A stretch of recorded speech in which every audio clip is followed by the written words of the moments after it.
네, 이제 오늘 성경 본문 말씀은 창세기 9장입니다. 이제 9장 좀 끝내고 이제 10장으로 좀 넘어가야 바로이트하고 더 재밌는데 9장에서 또 해야 될 내용들이 굉장히 많습니다. 창세기 1장하고 창세기 9장은 그냥 봐야 될 게 아니라 서로 대조해하면서 봐야 돼요. 그러니까 왜냐하면 생육하고 번성하면 땅이 충만하라고 어디서 나왔어요? 창세기 1장에서 나왔죠. 그리고 땅의 모든 짐승과 공중의 새와 땅의 긴 모든 것과 바다의 모든 물고기가 너희를 두려워하며 너희를 무서워하니 이것은 창세기 1장 27절 28절 말씀이란 말이에요. 살짝 변형이 돼 있어요. 지금 변형. 똑같지가 않아요. 그리고 또 먹는 것도 보면은 그러나 고기를 그 생명체 되는 피째 먹지 말 것이요 모든 산동물은 너희들이 먹을 것이 될지라 채소같이 내가 이것을 다 너희에게 주노라. 이게 똑같은 것 같은데 뭐가 하나 또 첨가가 되고 빠졌어요. 그러니까 내가 반드시 너희의 이 피는 또 먹지 말래요. 그러니까 이런 의미들 그리고 이런 의미들을 통하여서 1장과 9장이 뭐가 달라졌냐. 1장 그냥 첫 번째 창조라고 생각하시면 돼요. 그런데 9장은 창조한 세상 싹 쓸어버리고 그 위에 다시 리빌딩, 인테리어 한 거예요. 리빌딩 한 거예요. 리빌딩. 완전히 뒤집어 엎어버리는 혁명을 한 게 아니라 개혁을 한 거예요. 혁명과 개혁은 아시죠? 혁명은 뒤집어 엎어버리고 새로운 시스템으로 만들어버리는 거고 개혁은 기존 시스템 위에서 뭔가를 살짝 바꿔서 고쳐서 원래 오리지널을 훼손하지 않고 좀 더 좋은 쪽으로 나가고자 하는 게 개혁이에요. 맞죠? 그래서 사람들은 혁명보다는 개혁을 많이 지지합니다. 왜냐하면 혁명을 해버리면 모든 근간이 다 엎어져 버려요. 그러니까 이게 지금 개혁의 장입니다. 뭘 개혁했고 뭘 개혁하지 않았는지를 알아야 되는 거죠. 이 창세기 9장은 그걸 살펴야 되는데 창세기 9장에서 제일 설교를 많이 하는 그 장면이 무슨 장면입니까? 노아가 술 먹고 취했다 이거야. 거기까지는 또 직설적으로 얘기하는 뭐 포도주 마시고 그래서 목사님들도 포도주 마시는 것쯤은 죄가 안 된다고 생각해요. 술 먹지 말라고 말은 하면서 포도주는 술이 아니래. 이런 뇌구조를 가진 분들이라 이런 뇌구조라 이렇게 자꾸 분리를 하는 거야. 술이면 전체가 다 죄라고 여겨야 되는데 그 중에 포도주는 예외야. 이게 분리법칙이라니까. 이런 뇌구조를 누가 가지고 있었어요? 바리새와 유대교인들이 가지고 있었어요. 오늘 다 설명해요. 지금 말을 하다 보니까 지금 시간을 보니까 12시 반이야. 광고가 들어서 11시 반. 11시 반이에요? 네. 큰일 날 뻔했다. 1시 반에 끝내는 줄 알고 걱정하고 있었어요. 1시 반에 끝나고 12시 반 이전에는 끝낼게요. 12시 반 이전에는 날도 더운데 설교 오래 하면 나도 지쳐. 그리고 여기서 키워드를 뭐를 갖다 놨냐면 내 무지개. 그리고 무지개가 정체가 뭐냐 이거야. 무지개를 찾아보니까 뭐 별의별 희한한 소리를 다 해놨어요. 무지개. 그러니까 이 무지개를 보면 하나님의 언약을 생각하라. 무지개가 안 뜨는 나라는 하나님의 언약이 없는 거야. 무지개 없는 나라도 있어요. 무지개 보기 힘든 나라. 비가 내리면 무지개가 있을 거 아니야. 비가 안 내리는 나라도 있다니까. 그렇잖아요? 그러니까 이 무지개가 상징하고 있는 어떤 메타포 그 기본적인 본질적인 의미가 있는데 이런 거 다 패시. 그냥 무슨 횡설수설만 해 이 양반들이. 그 다음에 뭐 내가 구름으로 땅을 덮을 때 무지개가 구름 속에 나타나면 뭐 이런 얘기들에 들어가면은 대부분 여기서부터 뭐가 되냐면은 자연 현상을 얘기하다가 신비주의로 쑥 넘어가거든요. 그러니까 본인들이 무슨 횡설수설을 하는지도 모르고 우리 프로시쿠마의 교회 메시지 다 10초만 들어보고 이거는 자의적인 해석이요. 이거는 무슨 뭐라고 그러지? 무슨 뭐 영애라고 그러고 무슨 영주주의라고 그러고 10초만 들어보고 대개 이게 초수가 나와. 이 유튜브 검색해보면 그런 댓글 다신 분들이 몇 초 안 들었어. 그러니까 전부 자기의 고정관념, 선입관과 이렇게 딱 살짝이라도 어긋나면 정상적인 판단을 못 하시는 거예요. 왜요? 그분들이 이미 구분되어 있으니까. 분리가 되어 있기 때문에. 근데 무지개도 궁금하고. 드디어 방주에서 나왔어. 방주에서 나왔다라는 게 이게 진짜 축복이냐? 축복의 시작이에요? 아니면 저주의 시작이에요? 방주에서 나오자마자 저주의 시작이라고. 아니 우리가 생각하는 거는 축복의 시작이고 모든 창세기 1장처럼 다스리고 생육하고 번성하는 이런 놀라움의 시작이어야 되는데 저주의 시작이 되어버렸어요. 왜 질문들을 안 던지시냐고. 본문 그대로를 읽으면 질문들이 나와야 되는데 질문들을 안 던지고 그 조상의 유전과 전통에 따라서 계속해서 그대로만 해석해놔. 그걸 벗어나면 뭐가 돼요? 죄라고요. 잘못됐다요. 나도 그랬다니까.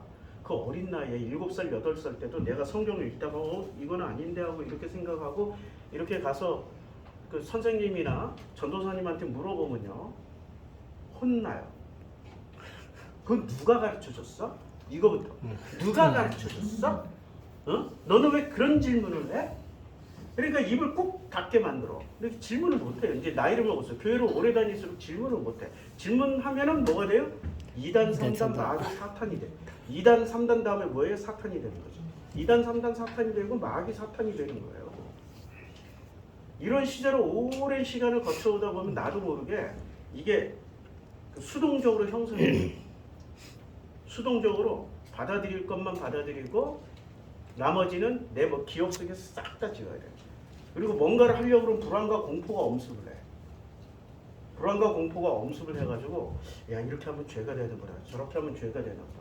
이렇게 성경에서는 예수가 뭐라고 말씀하셨어요? 진리를 알지니 진리가 너희를 어떻게 한다? 자유케 하리라 라고 했는데 지금 나는 자유케 된 몸에 스스로가 자유를 제한하고 있는 상태야. 제한하고 있는 상태야. 심지어 질문도 못하고 뭐 좀 알려고 하면 아 이거 죄야. 나도 모르게 몇십 년 동안 이게 누적이 돼가지고 자유인이 아닌데도 불구하고 또 교회에서는 어떻게 가르쳐줘요? 죄라는 건 뭐야? 자유라는 건 뭐야? 죄로부터의 자유 아니야. 우리 예수의 피로 구속을 받았으니까 자유케 돼. 분명히 그렇게 배웠는데 실제 나를 보면 아무도 자유치가 않아. 이거 한 잔도 못했다니까. 이거 한 잔도. 근데 우리 성도님들하고는 가끔 우리가 점심시간 끝나고 우리 점심시간 성만찬 끝냈잖아요? 그럼 뭐를 해야 돼요? 포도주, 우리나라에서 막걸리, 소주 마시는 거지. 그리고 외래술도 좀 마셔줘야지. 맥주. 내가 좋아하는 맥주도 좀 마셔주고. 이렇게 자유케 되기까지 50년이 걸린 거예요. 누구보다도 보수적이었고 누구보다도 정통과 진리 안에서 서려고 노력을 했던 사람이라고. 거듭남의 체험도 했고 하나님도 만났고 심지어는 산에서 1년 동안 철야로 기도하다 보니까 그 신비주의라는 게 누가 뭘 봤다, 뭘 들었다, 뭐가 보인다 그거 다 체험을 했다고요. 그런데 그게 정답이 아니고 그게 길이 아니야. 오직 길은 예수 안에 길이 있고 예수가 말씀하셨잖아요. 내가 길이요 진리요 생명이라고. 근데 그 예수를 알 수 있는 그 오직 유일한 방식은 성경을 읽는 것밖에 없는 거예요. 근데 성경을 읽는데 어떻게 읽어야 돼요? 나를 50년 동안 강제하게 만들어 놓고 억눌러 놓게 만들어 놓고 수동적으로 만들어 놓고 자유함도 없게 만들어 놓고 정말로 바보 쪼다 멍청이. 그걸 성경에서 예수가 뭐라고 표현하는 안진뱅이가 된 거야.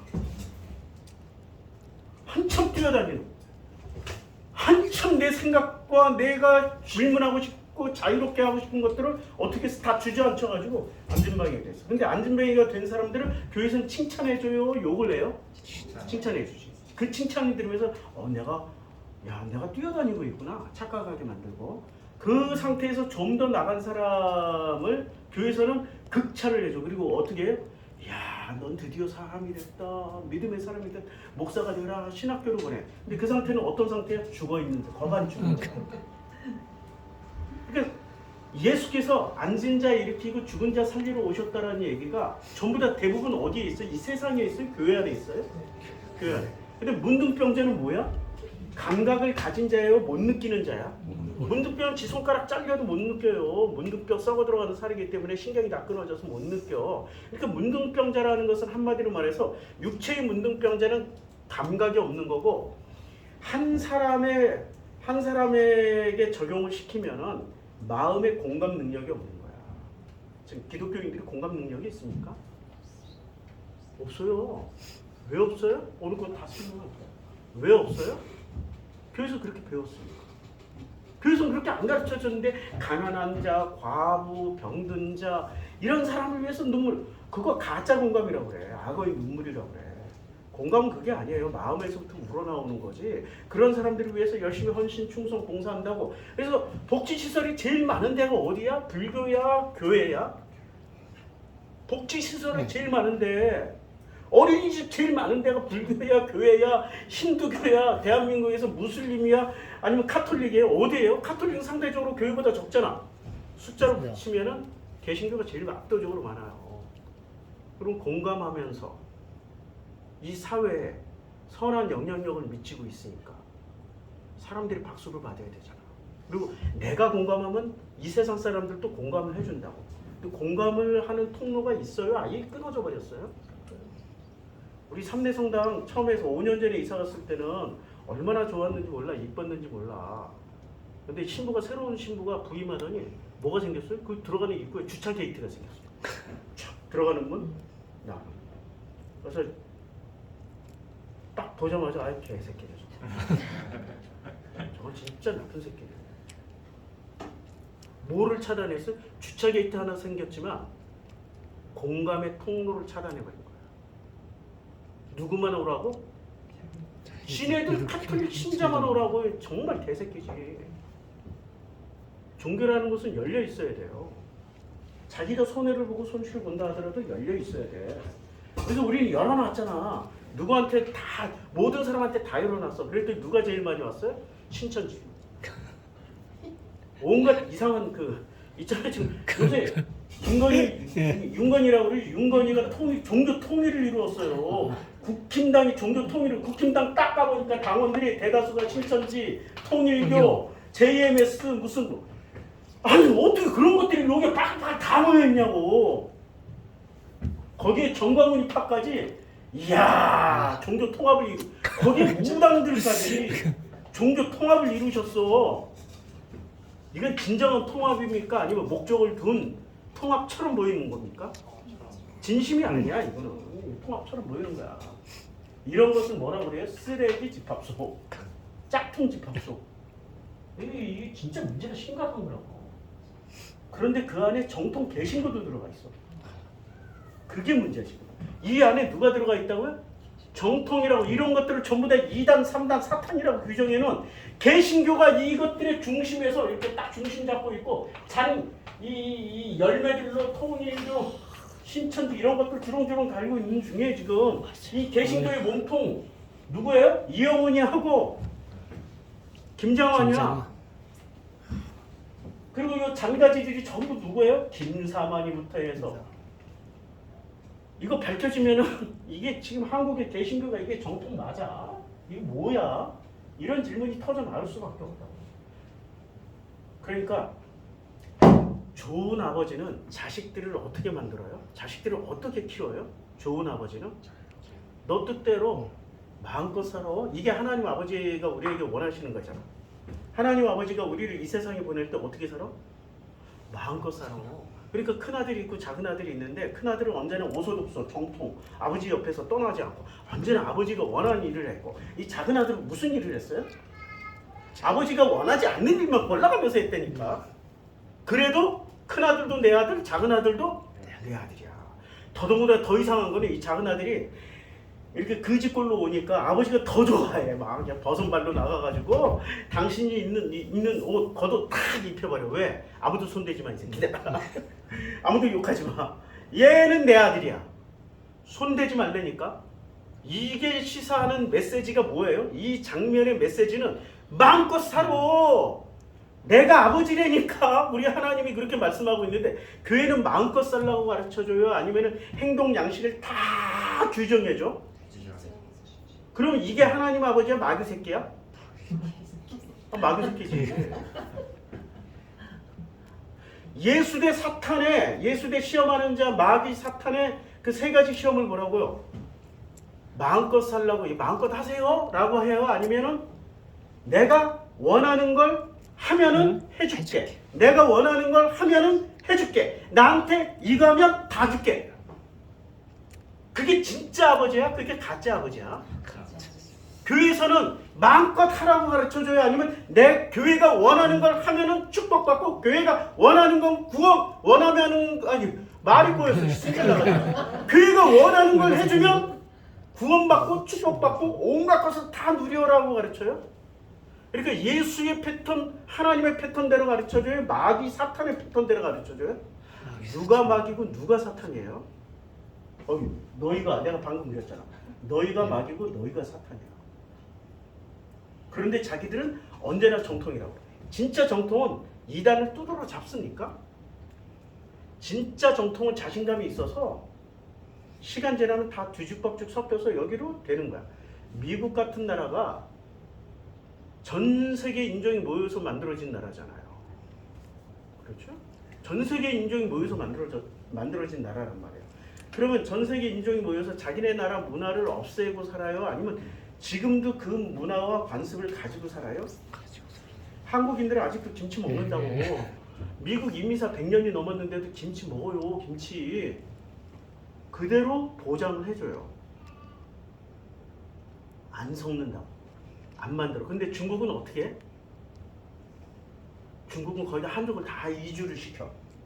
그리고 그들이 언어부터 일단 베이징어로 바꿔. 그리고 그 사람들이 주류가 되면서 그 주변의 소수 민족들의 문화와 말을 어떻게 해요? 없애. 그래서 천년 만년 누구로 살게 만들어요? 중국인으로 살게 만드는 게 중국인들의 전략인데, 미국은 어떻게 한다고요? 그들의 문화와 전략, 그들의 문화와 관습과 습관을 그대로 가지고 살게 해요. 그럼 어느 나라가 더 세? 미국이 더 세? 중국이 더 세? 미국이 더 세. 지금 아직까지는. 근데 서서히 중국이 1등으로 넘어오려고 하는 그 과정에 있는 중이에요, 지금. 사실 누가 1등인지 잘 모르겠는데, 군사력으로 봐도, 그 다음에 경제력으로 봐도. 그런데 확실한 1등이라는 증거는 뭐냐면 아직도 달러가 기축통화야. 그거 지키기 위해서 스테이블 코인을 발행하는 거야. 중국은 이미 시작했어. CBDC로. 그래서 그 석유값이나 아니면은 히토류 값은 전부 다 뭐로 내라고? 야, 우리 스테이블 코인으로 다 결제해. 알았지? 중국은 그렇게 하고 있어요. 그래서 스테이블 코인은 지금 전 세계가 살아남으려면 자기네 문화와 민족과 고유한 것들을 지키기 위해서는 스테이블 코인 해야 돼요. 안 하는 순간 어떻게 돼? 달러에 먹히고 중국 원화에 먹히고 위안화에 먹히고 사라져. 돈이 사라지면 주권이 사라지고, 주권이 사라지면 그 문화가 밀고 들어와서 문화 자체가 사라져. 굉장히 위험한 겁니다. 이걸 또 뭐 한해 만해 어쩌네 저쩌네 무조건 해야 돼. 무조건 해야 돼. 자, 이 세상은 지금 알게 모르게 막 변화되고 있어요. 제가 고정관념으로 살았을 때는 물은 언제나 가만히 있는 줄 알았어. 왜냐하면 내가 관찰하는 물은 언제나 컵 속의 물, 바가지 속의 물, 세숫대야 속의 물이야. 내가 휘젓기 전까지는 어떻게 돼? 고요하고 조용하게 있어. 근데 내가 성장을 해서 강물을 가서 봤더니 강물은 계속 움직이고 있어. 호숫가 가서 봤더니 호수도 잔잔한 것 같지만 실제로 들어가 보면 어디는 막 소용돌이 치고 있고 어디 물 밑에서 뭐가 움직이고 있어. 좀 더 성장해서 바다를 나가서 봤더니 바다는 결코 멈추어 있질 않아. 거대한 움직임이 있고 그 사이에 중간 움직임이 있고 그 사이에 작은 움직임들이 수도 없이 많아. 그래서 물이 썩질 않는 거야. 그런데 나는 뭐만 보고 살았어요? 컵 속의 물, 내가 떠는 물. 잠깐 한 10분만 놔두면 얘는 정중, 그 뭐라고 그래요? 움직이지 않는 것, 정중동이라고 그러죠. 움직이지 않아. 세수대야물 10분만 받아놓고 가만히 있으면 절대 안 와. 그게 내 세계관이었어요. 이 세상은 모든 게 다 움직이고 변하고 있는 중이에요. 변하고 움직이고 있지 않으면 바람도 없고요. 과정도 없어요. 이 세상은 그래서 루아흐는 뭐로 표현이 돼요? 루아흐를 직역하면 뭐로 표현이 돼요? 뭐로 표현할 수 있어요? 바람으로 표현하잖아. 루아흐라는 뜻 자체가 뭐예요? 변하지 말라는 거야? 아니면 과정 속에 들어가라는 얘기야? 과정 속에 들어가라는 거야. 과정 속에 들어가서 그 과정 속에 들어가 있는 사람이 루아흐, 하나님의 생명, 생기를 받은 자예요. 그런데 교회에서는 과정 속에 들어가는 걸 가르쳐요? 아니면 절대 변하지 않는 이 찻잔 속에 한 물이 되라고 가르쳐요? 그렇죠? 산자를 가르쳐요? 죽은 자를 가르쳐요? 성령이 계셔요? 성령이 없어요? 성령이 없다니까. 목사님 그거 어떻게 해? 내가 살아봐서 나이 60쯤 돼 보니까 좀 깨달았어. 남들 깨닫는 것보다 조금 한 1cm 정도 더 깨달았어요. 1cm. 그래서 누구보다도 딱 1cm만 앞서가고 있는 중이야. 금방 따라와. 내가 여기 그러니까 나는 과정 중에 있으니까 계속 앞으로 갈 거 아니야. 아니면 옆으로도 가든지 뒤로도 가는 것도 과정이야. 왜 앞으로만 가는 걸 과정이라고 그래? 이 자본주의야? 이게 지금 해겔의 이론 속에 들어오니까 해겔의 이론은 정발은 계속 올라가다 보니까 가이스트를 만난다고 얘기를 하잖아. 왜 자꾸 위로 발전, 앞으로 발전? 왜 뒤로 가는 건 과정이 아니야? 왜 옆으로 가는 건 과정이 아니야? 왜 이상하게 가르쳐?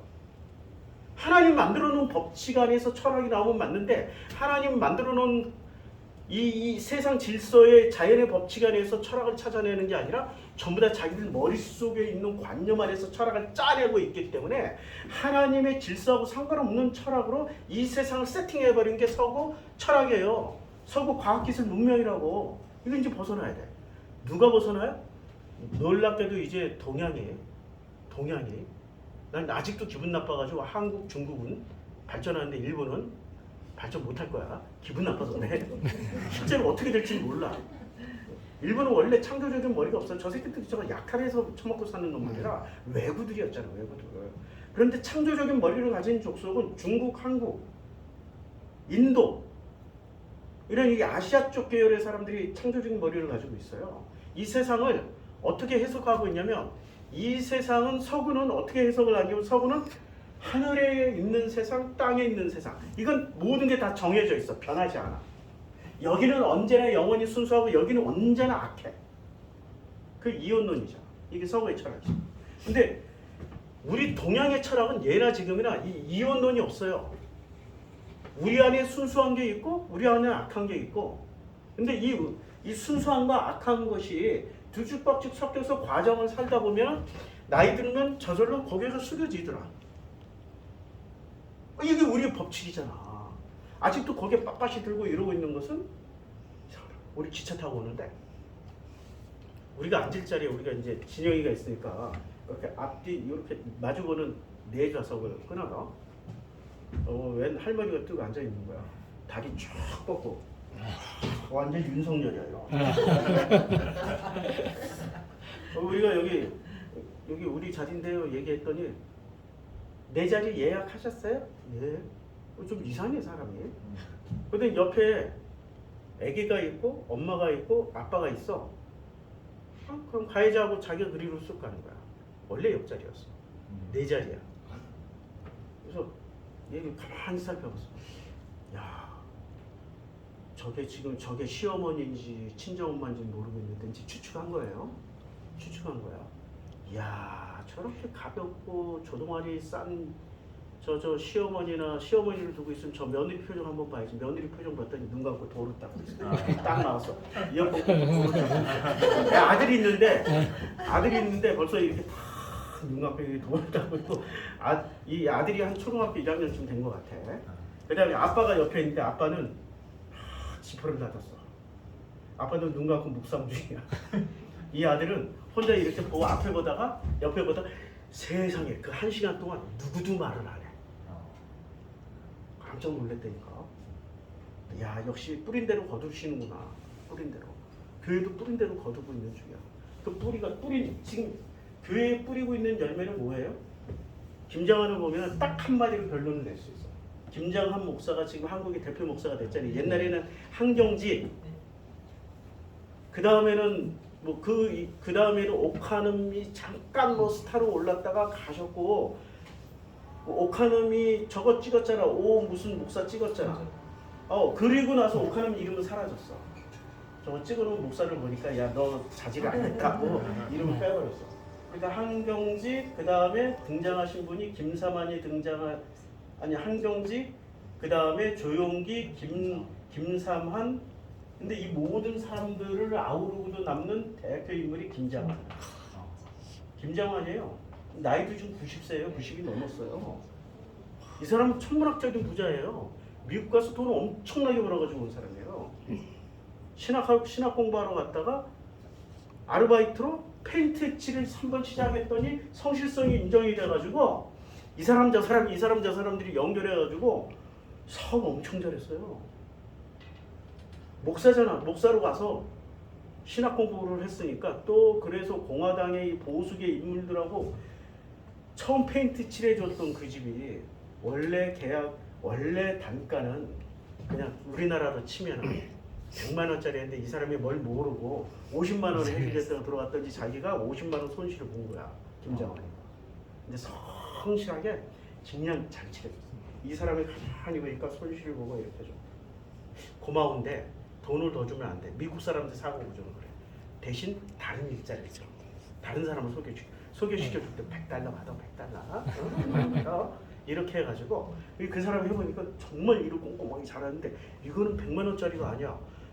자기 주변에 보니까 200만 원짜리고 또 소개시켜주고 하다가 인맥이 형성된 거예요. 성실함으로.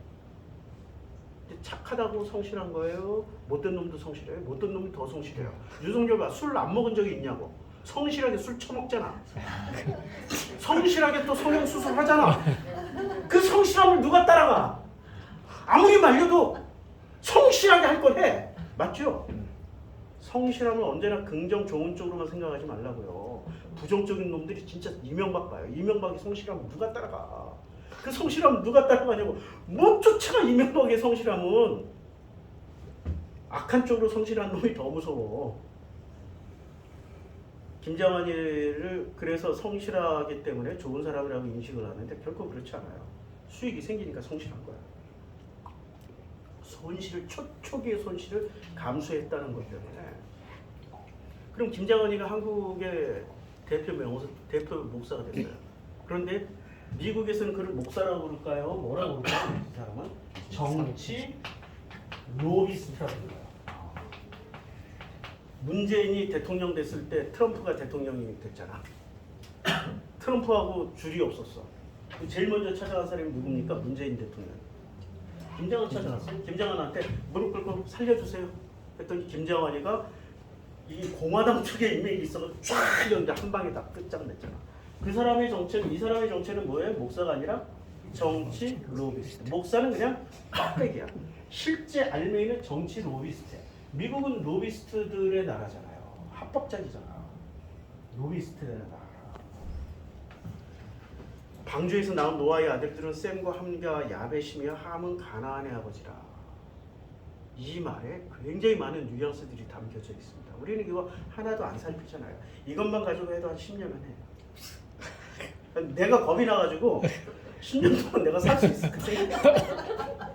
그리고 창세기를 끝내야 우리 생각이 난다고 그러는데 이 10년 동안 못 가는 거 아니야. 빨리 끝내고 나도 지금 세계일주 버스 사가지고 마을버스 사이즈 있잖아요. 요새 신형버스 좋은 거 나왔더라고. 버스 사가지고 그 버스에 의사 한 분, 간호사 한 분, 우리 성도님 중에 의사 한 분, 간호사 한 분, 그 다음에 온갖 의학과들. 왜냐면 우리가 이걸 얘기할 때 50대였는데 지금 60대가 되고 이제 다 고령층이 된 거야. 고령층이. 그래서 또 나이를 먹을수록 그 나라 음식 잘 못 먹어요. 고추장, 된장 다 때려 싫고 그냥 버스니까 잔뜩 고추장, 된장. 그리고 그렇게 많이 안 싣고 가야 돼. 전 세계 이제 고추장, 된장, 김치 다 덮여놔야 돼. 그래서 세계 다니면서 이렇게 여행하면서 또 복음 나누면서 아니 뭐 버스로 투어하면서 거기서 설교하고 어차피 유튜브로 올릴 거니까 뭐 이런 괜찮잖아요. 근데 변수가 생겨서 우리 진영이가 지금 이제 4살이에요. 4살. 진영이가 10살쯤 돼야 다니지 저 어린애 데리고 다니기 힘들어. 그러니까 앞으로 지금 제가 창세기 설교를 몇 년 했죠? 4년. 앞으로 6년 후에는 진영이가 10살 딱 그때쯤 가게 될 것 같습니다. 6년 후에 내가 67세가 되나?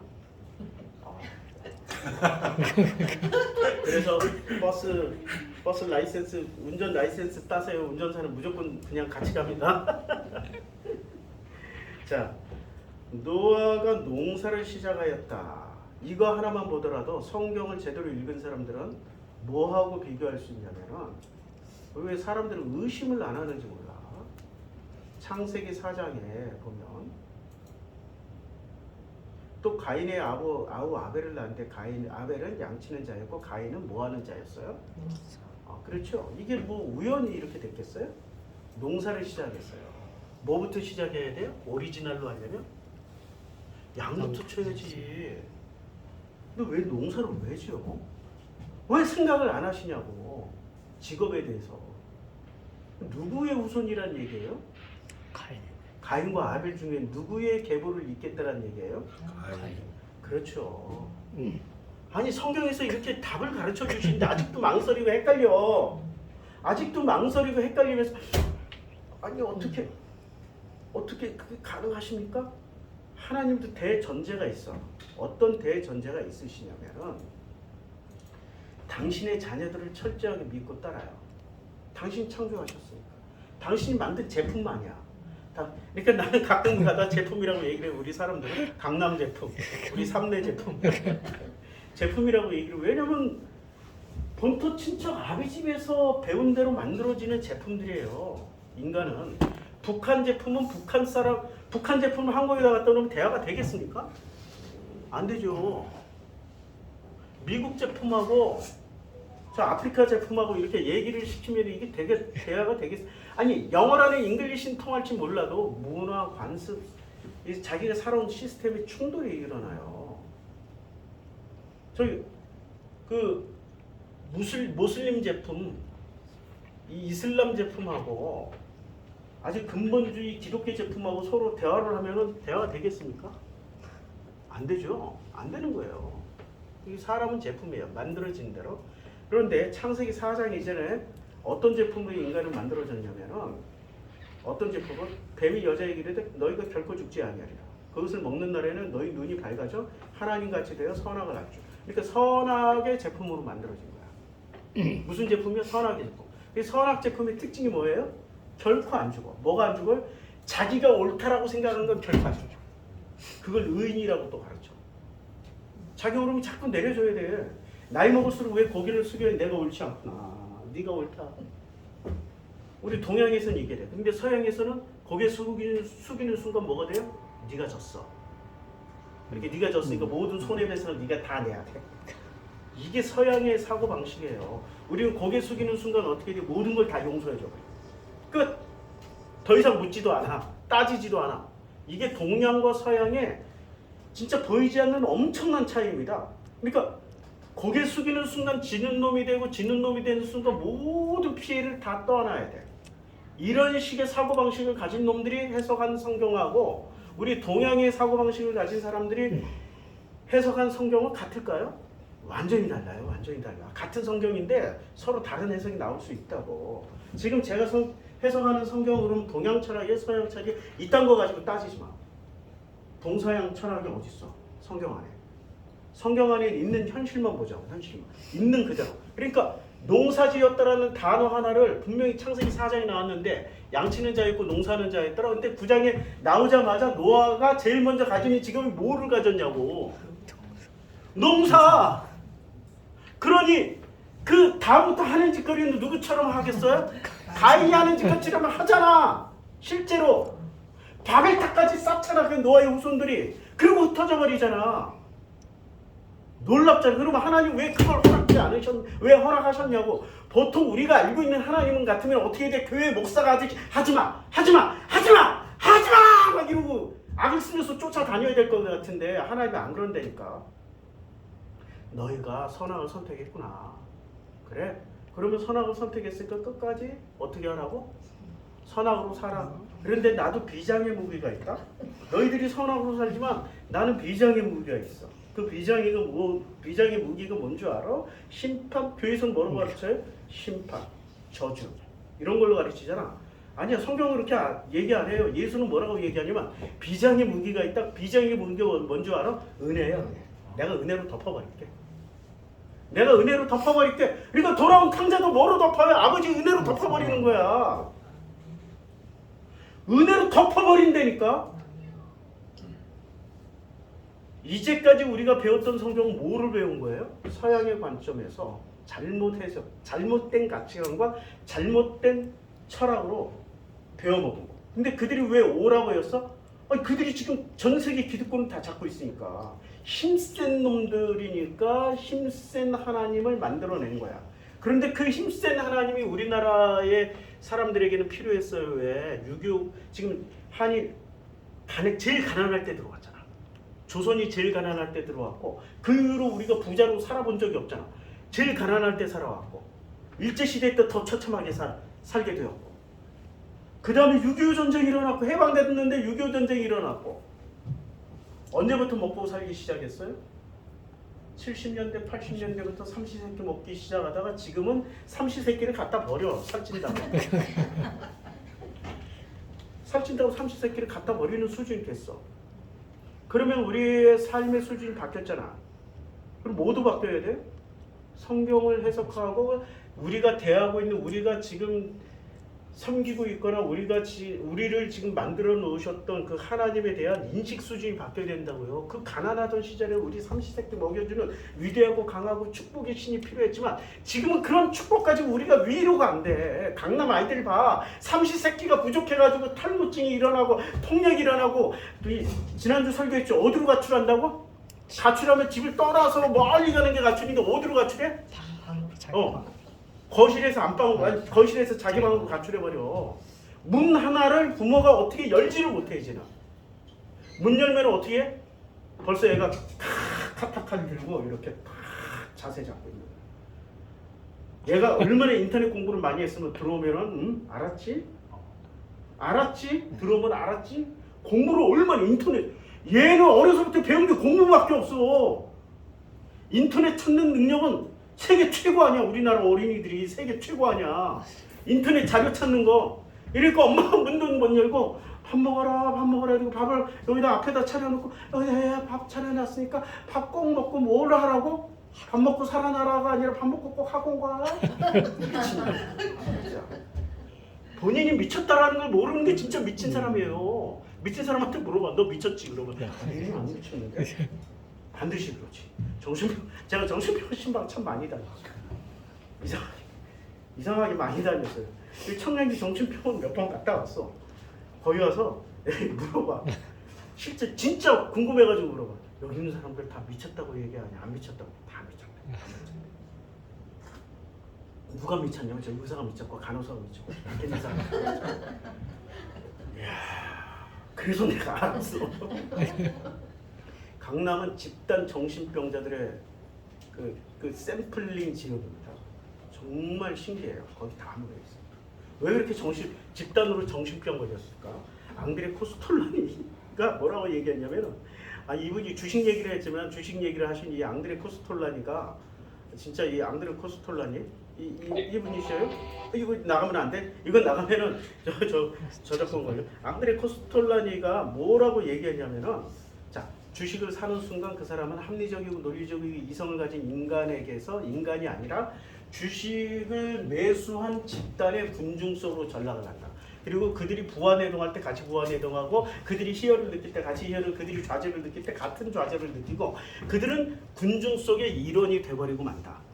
그래서 그런 사람들은 소신 투자를 하지 못한다. 부안해동 투자자가 된다. 소신 투자자들은 그 자기의 합리와 이성과 원칙을 가지고 매수할 때 매수하고 팔 때 매도할 때 매도한다. 앙드레 코스 그러니까 주식을 해야 빨리 깨달아. 서양 철학에서 빨리 벗어나. 주식을 해야. 왜? 자기의 전부라고 생각하는 자본주의 세상의 전부가 뭐예요? 돈이잖아. 돈이라고 생각하는 것들을 통해서 자기의 전부인 것을 통해서 맨날 자기를 직면하게 돼. 그럼 저도 아니, 배우긴 하되 투자는 하지 마. 배우긴 하되 나중에 다 배우고 제대로 하시라고. 자, 뱀이 여자에게 이르되 어떻게 결코 죽어요 안 죽어요? 뭐가 안 죽어요? 자기 오름. 자기가 배운 가치가. 어디서 배워먹은 가치가? 본떠 친척 아비 집에서 배워먹은 가치관 절대로 안 내려줘. 안 내려줘. 나도 지금 이 가치관하고 살고 있는데 한편으로는 감사해. 그 가치관 때문에 내가 지금 나로서 거듭나고 있는 중이고 그 가치관 때문에 너무너무 힘들어요. 인간의 양면을 다 가지고 산다고. 결코 한 면으로 절대 좋을 수 없고 절대 안 좋을 수는 없어. 그냥 다 갖춰져 있어.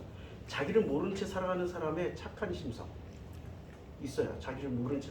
근데 착한 심성을 가진 사람들 중에는 자기를 모르는 사람이 되게 많아. 그 중에 대표적인 사람이 누구예요? 욥은 심성 자체가 악한 것 같아요? 착한 것 같아요? 아니 그 새 친구 와서 계속 꼬장꼬장하게 캐묻잖아. 뭐라고 캐물어? 야, 네가 과부로 홀대서 그렇지. 네가 가난한 자를 멸시해서 그렇지. 네가 저기 노동자 하나 이게 랩으로 싸가지고 이게 그 지게차 들어올려가지고 뭐 너 그런 짓 한 거 아니야? 근데 욥은 절대 안 그랬다고 그래. 안 그런 거 맞아. 착한 심성이야. 근데 이 착한 심성을 가진 사람들이 왜 자기 자신을 모를까요? 자기를 언제나 뭐라고 생각해? 착하다고만 생각해. 반대쪽은 생각을 안 해. 그게 문제야. 자기를 모른 채 살아가는 착한 심성, 배려를 가장한 그게 자기 방어야. 그리고 자기 그 살아가는 어떤 보람으로 챙기는 도구로 써먹어. 착하게 살고. 그러니까 봉사하는 사람은 죽기 살기로 봉사를 하잖아.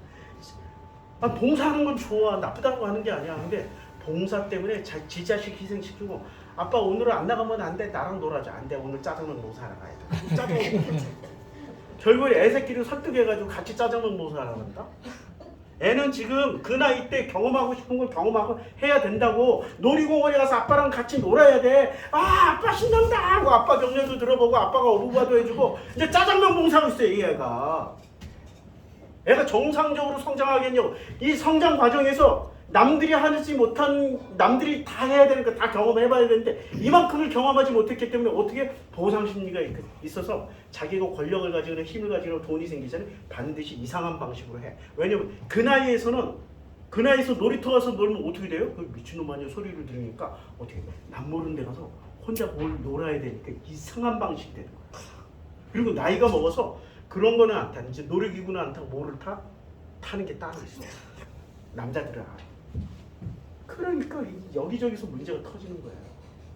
정말 이상한 사람. 그러니까 성장 과정이라는 거 굉장히 소중한 거야. 이 과정을 모르는 상태에서 결론만 가지고 얘기를 하려고 하는 이런 사람들이 착한 사람, 남을 배려하는 사람들. 착한 사람. 그럼 가인이 착하게 살았을까요? 아벨이 착하게 살았을까요? 요 대목에서 궁금증. 이렇게 물어보면 잘 모르시겠죠. 그러면 가인이 선을 가지고 선의 선의 주체가 됐어요. 아벨이 악의 주체가 돼 있어요. 가인 뭐로 알아요? 하나님이 야, 죄가 너 문 앞에 도사리고 있다 그러죠. 그 왜 죄야?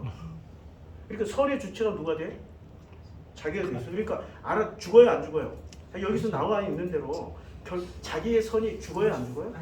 결코 안 죽어. 그러면 노아는 죽어요, 안 죽어요? 자기의 선이 안 죽은 인간이야. 그러니까 그 안 죽었으니까 어떻게? 이야, 함이 그걸 보고 야 이렇게 보았냐? 괜찮아. 이래야 되는데 어떻게? 저주를 해버리잖아. 함을 저주하는 게 아니라 함의 아들, 자기의 손자를 저주해버려요. 야, 이건 진짜 이상해. 아무리 내가 두고두고 생각을 해도 아들이 차라리 아들에게 저주해버렸으면 되는데 왜 가나안에게 저주를 했을까? 이건 이런 거 해결이 안 되면 서구 신학자들은 어떻게 하는 줄 알아요? 이거 후대에 쓰여져가지고 가나안 땅을 점령하게 해서 합리화시키게 해서 딱 이러고 진보 신학자가 이름 타이틀 들고 이거 본문은 뭐로 해? 싹 변경해요. 가나안이 뛰어들어온 본문이야. 이런 식으로. 그때 가나안이 어딨겠어? 뭐 이러고 그 고대사회. 그렇죠? 말이 되죠? 그래서 솔로몬 시대 때 쓰여진 게 맞아요. 이 성경은. 이런 식으로 또 주장을 해요. 이게 진보신학, 자유주의 신학의 본질이에요. 다들 싫어해요. 아주 젊었을 때는 공부 열심히 했지만 지금 싫어요. 자, 그 다음에 그것을 먹는 날엔 너희 눈이 밝아져? 눈이 밝아져요. 뭐에 밝아져요? 선악의 밝아져. 무엇이 선이고 무엇이 악인지가 구분이 돼. 자, 아까 여기 나무 밑에 그려놓은 그 여기 진짜 통일교를 내가 그렸잖아. 통일교 안에 개신교 들어가 있고 정통 개신교예요. 그것도 정통 개신교 들어가 있고 이상한 개신교 정광훈이 개신교 들어가 있고 신천지 들어가 있고 통일교 들어가 있고 각종 이단들 다 들어가 있어요. 그들이 권리당원이야. 당비까지 내는 권리당원이야. 와, 너무 놀랍죠? 근데 그분들이 왜 들어갔어요? 눈이 밝아졌어. 그분들이 선이라고 주장한 것과 악이라고 주장한 것들이 지금 아주 뉴스에 잘 나와서 잘 가르쳐주고 있잖아. 저분들이 악이라고 주장하는 것은 친중이다 이러면 전부 다 악이 돼. 친중. 맞잖아요. 걔들은 무조건 친중이라고 다. 모든 악은 뭐야? 친중이야. 옛날에는 뭐예요? 종북 좌파였는데 그 단어가 어느새 쑥 들어갔어. 종북 좌파가 들어가고 뭐가 나왔어요? 친중이 들어갔어.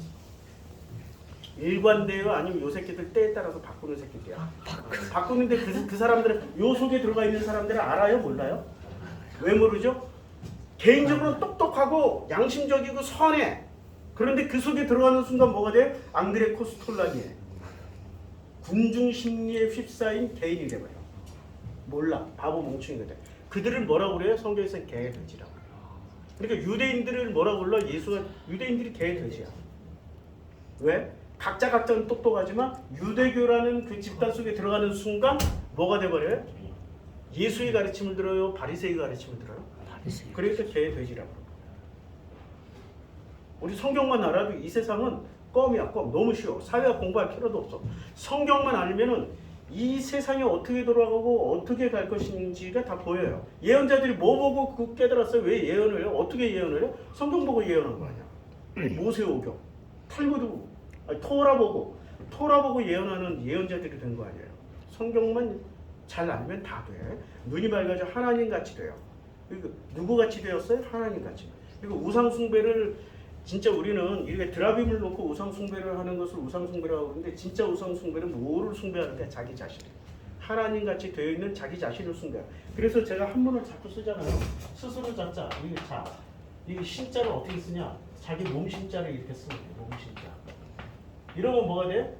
스스로 신이 돼 있는. 아니 몸 신자여야 되는데 무슨 신을 써요 제가? 신신자를 써. 이러면 뭐가 돼? 신신자?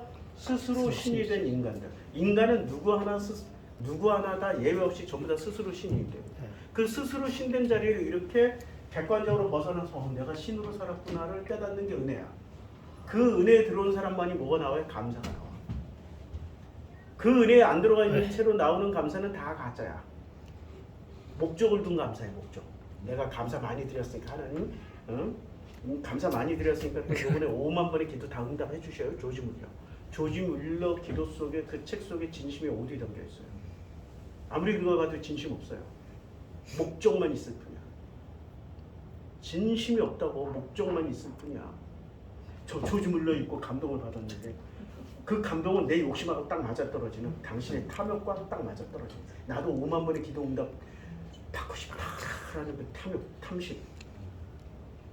예수는 그 사람의 하는 행동과 말로 판단하지 않아요. 너희 마음속에 있는 걸 보고 판단해요. 마음에서 살인했지? 그럼 살인자야. 무서운 거예요. 마음은 안 보이니까 막 몇 번 설계도로 그리잖아. 어떻게 죽이거든. 나 어렸을 때 나도 사이코 소시오패스 성향이 있어가지고 우리 아버지를 어떻게 죽일까 맨날 그거 연구하고 살았어요.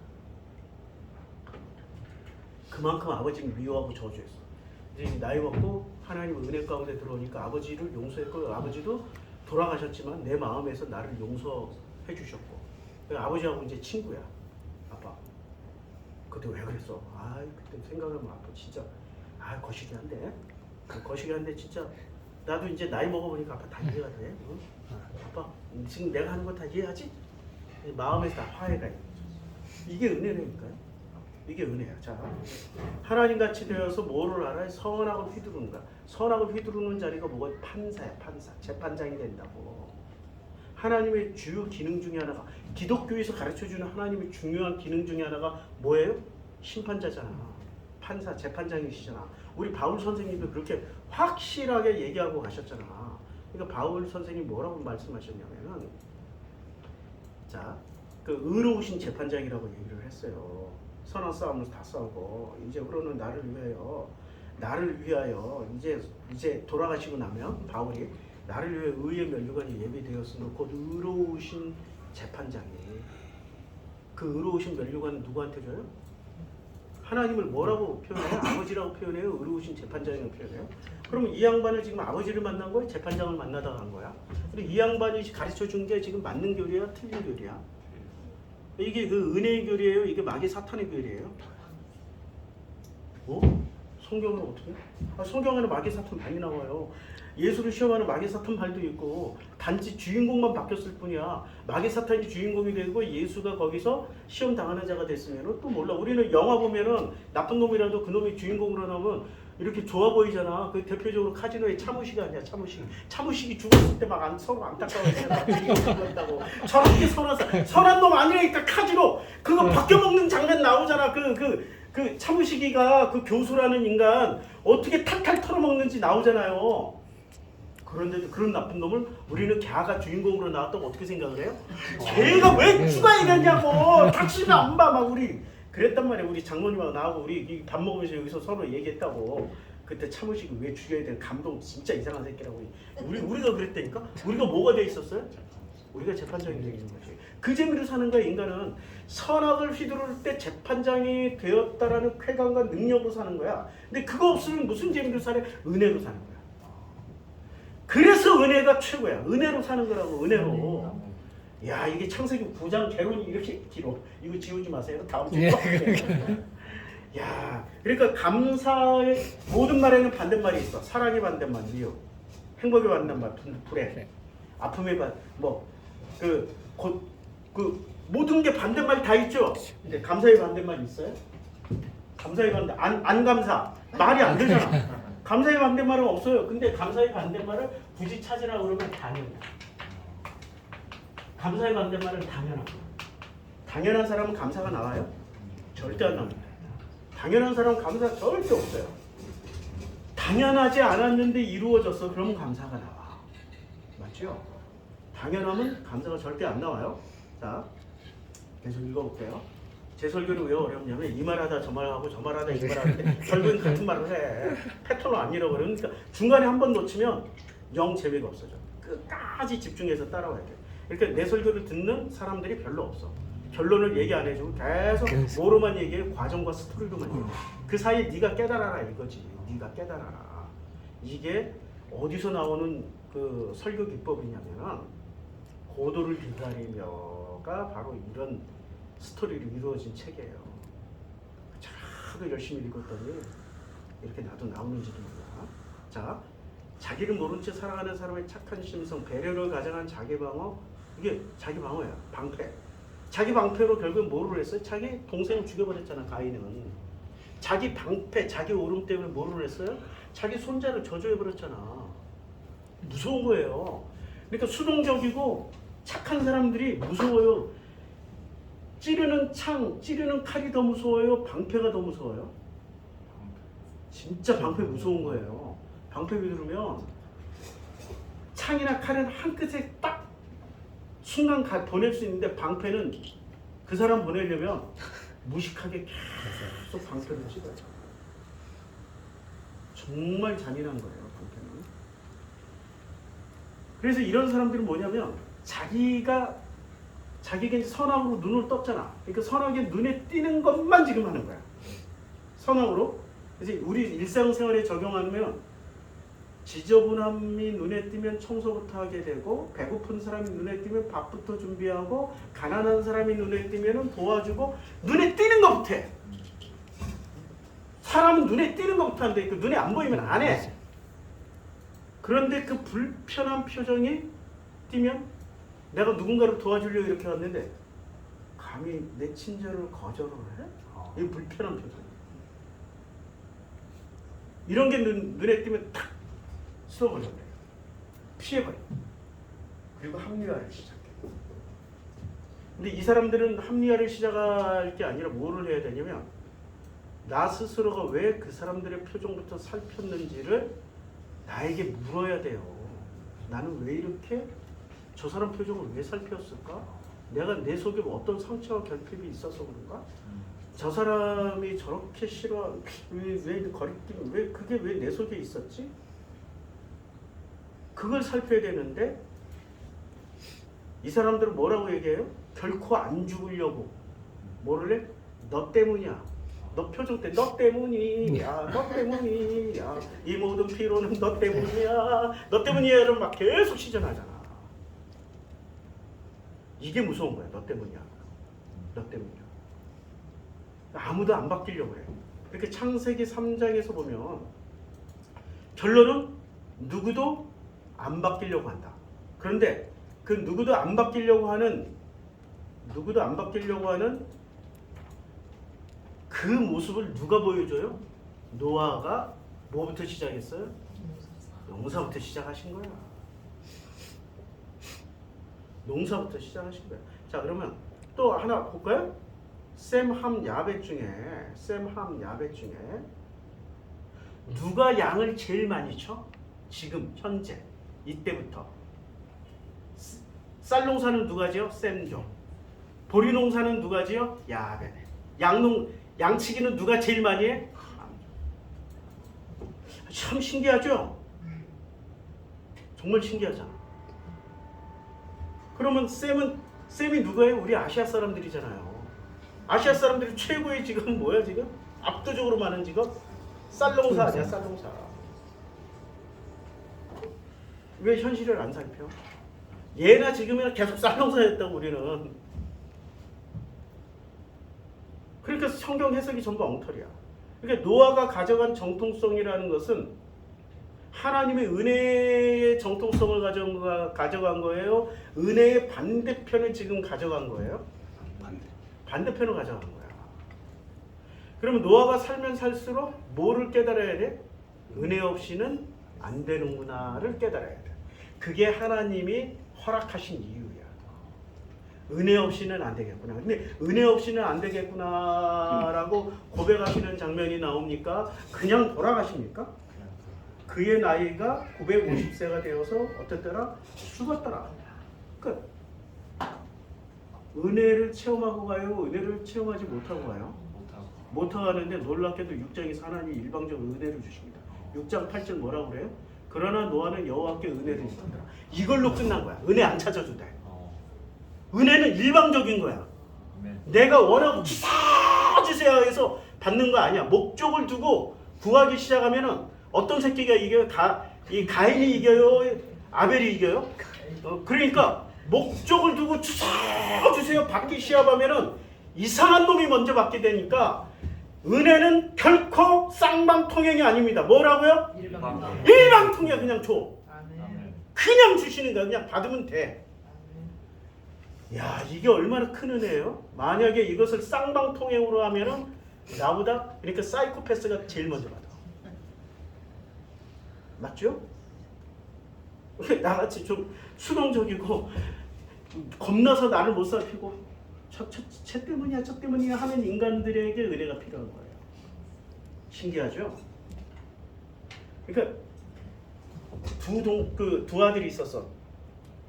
첫째 아들하고 둘째 아들 중에 누가 은혜가 더 필요했어요? 둘 다 필요했어요. 둘 다 필요했는데 은혜를 누가 먼저 확인을 해? 둘째가. 저질러 본 놈이 확인을 해. 첫째 아들은 안 저질렀기 때문에 은혜가 뭔지를 아직도 몰라. 아버지가 은혜를 다 설명했지. 얘야, 큰애야, 네가 가진 건 전부 다 누구 거니? 전부 네 거야. 그리고 나는 너를 결코 떠나지 않아. 너는 내 아들이야. 계속 얘기를 해주는데 알아들어요? 이 새끼가? 못 알아듣잖아. 이렇게 지옥 갈 놈이 있다는 얘기야, 없다는 얘기야. 그게 중요해. 하나님이 이 땅에 보낼 때 넌 내 아들이야 하고 보내면은 지옥 갈 인간이 있어요, 없어요? 전부 어디로 가요? 아버지가 원하는 대로 다 가는 거야. 근데 교회는 어떻게 가르쳐? 하나님의 은혜를 가르치는데요, 마귀의 법칙을 가르치는데요. 이야, 교회를 마귀라고 내가 대놓고 얘기하니까 큰일 났다. 근데 지금 보면 마귀 같잖아요, 그냥. 아니, 마귀 집합체가 됐잖아. 다 빵빵 다 모여서 살고 있잖아요, 지들끼리 통정적이라고 그래. 김건희가 주가 조작할 때 통정결에 지들이 올리고 지들이 내리고 지들끼리 주식을 거래하면서 올리기도 하고 내리기도 하고 그걸 통정거래라고 그래. 지들끼리 통정거래하고 있잖아. 통정거래. 지들끼리. 하나님의 은혜는 그런 식으로 이루어지지 않습니다. 하나님의 은혜는 놀랍게도 일방적입니다. 그럼 우리는 이 땅에 태어나는 모든 생명체는 은혜를 입고 태어날까요? 은혜 없이 태어날까요? 은혜가 있으니까 태어난 거야. 은혜가 있으니까 태어나. 어떻게 알아요? 아니 하나님의 은혜를 10초만 이 지구상에서 그 H2O 중에 5만 살짝 거두셔. 10초만. 그럼 10초 만에 지구는 어떻게 될까요? 예, 불덩어리가 되고 폭발해버려. 하나님의 은혜 입고 있죠 지금. 태어난 모든 생명체나 태어나지 않았던 무생물체도 전부 다 하나님의 은혜 가운데서 살아갑니다. 왜 이걸 입고 살아? 우리 은혜 입은 자야. 은혜만이 전부입니다. 근데 은혜를 자꾸 잊으면 뭐가 나와요? 감사가 나와요? 당연함이 나와? 은혜는 어디서 나와? 당연함에서 나와요? 감사에서 나와요? 그렇지. 그런데 이걸 말이 같아. 항상 기도하라, 쉬지 말고 기도하라, 범사에 감사하라. 그러면 얼마나 은혜로워. 그게 은혜가 아니라니까? 그건 규칙이고 법칙이야. 은혜는 어디서 나와? 나의 당연함이 깨지는 자리에서 나온다고. 나의 당연함이. 요새 내가 당연함이 다 깨졌어요. 여자는 밥하고 빨래하고 뭐 해야 된다라고. 그 시대에 태어났어. 어느 날 보고 있으니까 내가 청소하고 있네. 그전에는 당연히 내가 해야 될 게 당연히 여자가 해야 될 거야. 당연히 여자가 해야 될 건데 당연함이 깨지니까 어떻게 청소하냐면 막 노래를 부르면서 청소하고 그래. 그 옛날에 싱잉인더로 애인처럼 막 청소기 들고 막 이러고. 왜냐면 우리 또 최 여사님은 당연하게 그 시간에 안 들어와. 진영이 데려다주고 카페에서 시원하게 나만의 홀로의 시간을 한 30분에서 2시간 정도 누리고 오셔. 점심시간 딱 될 때 들어와. 그럼 내가 밥 차려놓고 있어. 그분은 당연함을 이제 누리는 거고 나는 당연함을 깨지는 자리에서 우리 진영이 자는데 진영이 머리카락 많이 빠지면 머리카락이 청소하고 청소기로 빨아들이고 우리 진영 얼마나 먼지 없는 세상에 깍듯한 환경에서 살까 얼마나 감사한지 몰라. 누리게 된다니까요. 근데 내가 당연함을 가지고 있으면 누리게 되나요? 싸우게 되지. 판단 정지하게 되지. 내 당연함이 자꾸 깨져요. 근데 그게 쉽지가 않아. 이렇게 당연함이 깨지더라도 가끔 우기 올라. 그러면 그 우기 올라오는 거 어디서 올라오는 거? 본토 친척 예비집. 이제 알았죠? 이게 본토 친척 예비집에서 배운 것을 왜 창세기 12장 1절이 대전제가 뭐냐고요. 대전제. 여호와께서 아브라함에게 말씀하셨어요. 대전제는 너는 너의 고향과 친척과 아버지의 집을 떠나라는 거야. 뭐가 떠나? 당연함을 떠나라 이 새끼야. 그래야 감사가 나온다 이거야. 당연함을 떠나봐. 그러면 감사가 터져 나와. 그게 은혜야. 그거 가르쳐 주려고 떠나라고 얘기하는데 이걸 어떻게 순종이라고 가르쳐 주잖아. 그 있잖아. 1단, 2단, 3단, 4단. 사단들께서는 은혜로 결론을 안 가고 뭐라고 가르쳐 줘요? 순종. 기가 막히게 비틀어서 그걸 2단이라고 하는 거야. 비틀었잖아. 은혜 없이는 살 수 없는 존재를 순종하면 산다라고 가르쳐 주잖아. 그리고 누구한테 순종해? 보이지 않는 하나님이 아니라 보이는 당회장님에게 순종하라고 가르쳐 주잖아. 참아야지. 참고 이제 딱 30분 됐습니다. 기도하겠습니다. 아버지 하나님, 당연함에서 내려지고 당연함이 깨지는 자리, 그 자리가 은혜의 자리고 그 은혜는 아버지의 그 말할 수 없는 놀라운 은혜 때문에 날마다 감사밖에 나올 게 없습니다. 매 순간이 감사이고 그냥 눈물의 감사밖에 나올 게 없습니다.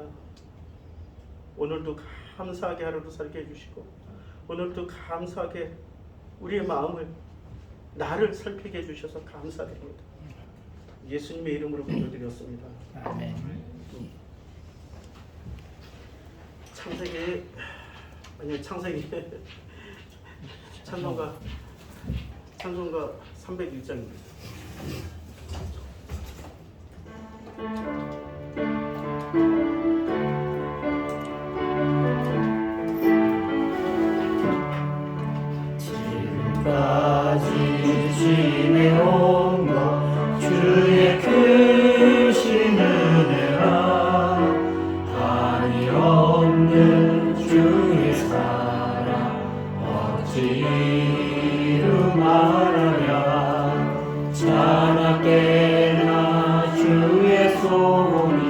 항상 살펴주시고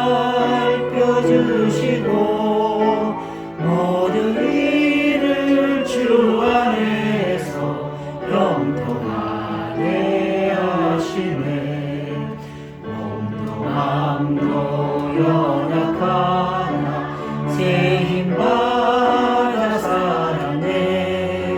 물 붓듯이 부시고 주의 은혜 촉하나 사람 없는 거리에 나 험한 산길에 맬 때 주의 손을 굳게 잡고 찬송하며 가리라.